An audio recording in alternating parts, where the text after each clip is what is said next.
என்ன பண்றீங்க? திரும்புங்க, திரும்புங்க நல்லா. என்ன சாப்பிட்றீங்க? என்னது?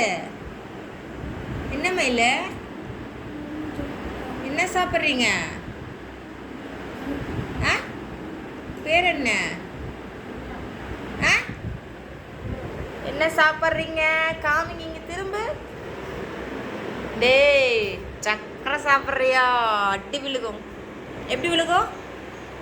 எப்படி அடிப்பாங்க அம்மா? சாப் சாப் சாப். சாரிம்மா, சாரி சொல்லுங்க அண்ணா. எப்படி சொல்லணும் சாரி? இங்கே பாருங்க அண்ணா. இங்கே பாருங்க, எப்படி சாரி சொல்லணும்? எப்படி சொல்லணும்? நல்லா சொல்லுங்க. மூடி கீழே வச்சுட்டு சொல்லுங்க. முடி கீழே வச்சுட்டு சொல்லுங்க. இங்கே பார்த்து அம்மா அப்பா சொல்லுங்க. Sorry mummy.